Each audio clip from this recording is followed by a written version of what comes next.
I don't know about you, but fear has walked beside me like an old shadow. Sometimes loud, sometimes quiet, but always there. I am Jas Sekho, your reset mentor, and today I don't want to teach you about fear with big theories. I want to talk to you about it. What it looked like in my life, what it looks like in yours. Because maybe in the stories you will find your own reflection.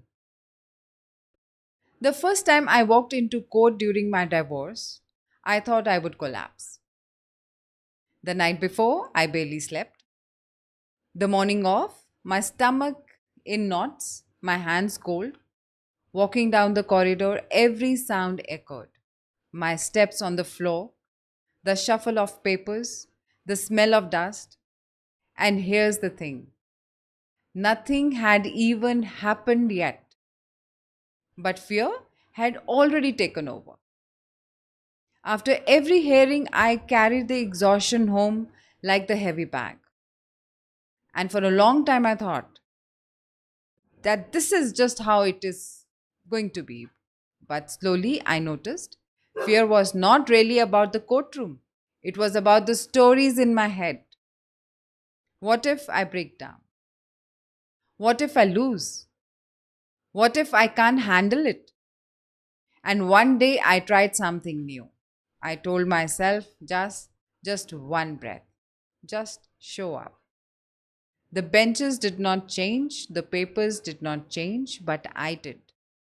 Fear was still there, but it was not in the driver's seat anymore. You may not have stood in a courtroom, but I know you've met fear. Maybe it was the fear of leaving a toxic relationship. The moment your heart knows you deserve better, but your mind says, what if I end up alone?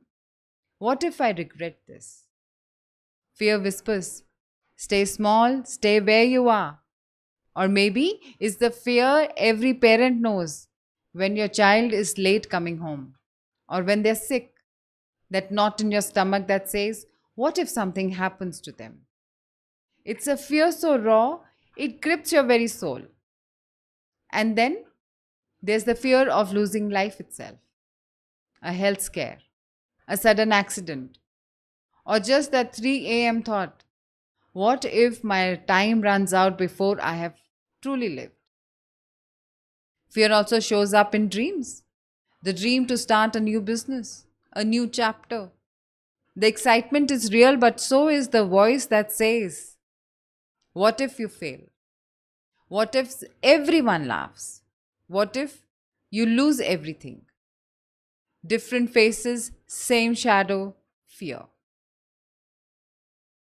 What I've learned is this: fear does not politely leave, it does not wait until you are ready. But when you stop running and stand with it, something shifts.